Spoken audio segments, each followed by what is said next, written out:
എറണാകുളം അങ്കമാലി അതിരൂപതയിലെ കുർബാന പ്രശ്നം പരിഹാരമില്ലാതെ അനന്തമായി നീളുകയാണ്.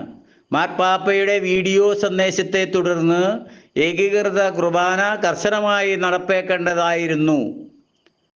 പേപ്പൽ ഡെലിഗേറ്റ് മാർ സിറിൽ വാസിൽ ഇത് സംബന്ധിച്ച് വ്യക്തമായ മാർഗനിർദ്ദേശം നൽകിയിരുന്നു. അത് പാലിച്ചിരുന്നുവെങ്കിൽ പ്രശ്നം അന്നേ തീർന്നു പോയേനെ. അപ്പോഴൊക്കെ ചിലർക്ക് വിമതരെ ചേർത്ത് പിടിക്കണമെന്ന് നിർബന്ധമായിരുന്നു. ഇതുവരെ ചേർത്ത് പിടിച്ചിട്ട് എന്ത് കിട്ടി?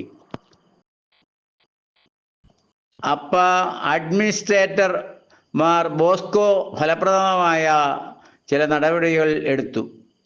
എന്നാൽ മാർ തട്ടിലും മാർ പാംപ്ലാനിയും അവയ്ക്ക് തുരങ്കം വെച്ചു. വീണ്ടും ചേർത്ത് പിടിക്കൽ, സമവായം, ചർച്ച രണ്ടിനും വീണ്ടും സമവായ സർക്കുലർ. വിമതന്മാർ അതും നിഷ്കരണം തള്ളി. പിതാക്കന്മാരോട് എല്ലാ ആദരവോടെയും ചോദിക്കട്ടെ, ഈ സമവായ ശ്രമം കൊണ്ട് നിങ്ങൾ എന്തു നേടി? ഓരോ ഘട്ടത്തിലും നിങ്ങൾ വല്ലാതെ പരിഹാസ്യരായി തീരുകയാണ്. അതുപോലെ സഭയോടൊപ്പം നിൽക്കുന്നവരെ നിങ്ങൾ കണക്കറ്റ് വേദനിപ്പിക്കുകയാണ്.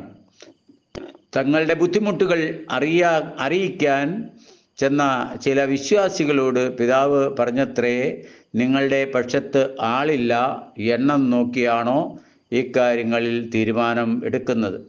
വിശ്വാസികൾ ആവശ്യപ്പെട്ടിട്ടല്ലോ പിതാക്കന്മാർ കുർബാന വിഷയത്തിൽ തീരുമാനമെടുത്തത്. അങ്ങനെയെങ്കിൽ ആളെ കൂട്ടേണ്ട ബാധ്യത അവർക്കില്ല.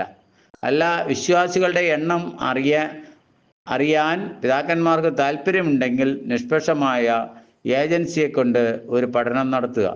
എറണാകുളം കത്തീഡ്രൽ ബസിലിക്കയിൽ നിന്ന് തന്നെ തുടങ്ങാം. സീറോ മലബാർ സഭയുടെ പിതാക്കന്മാർ പരിധി വിട്ട് പരിഹാസ്യരാകാതിരിക്കാൻ വേണ്ടിയാണ് ഇത് പറയുന്നത്.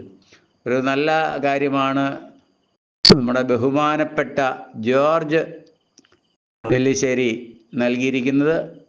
അദ്ദേഹത്തിന് സന്ദേശം നൽകിയിൽ അഭിനന്ദനത്തിൻ്റെ പൂച്ചെണ്ടുകൾ നേർന്നുകൊണ്ട് ഏറെ സ്നേഹത്തോടെ കുത്താട്ടുകുളത്തുനിന്നും വർഗീസ് കുറ്റിച്ചിറ.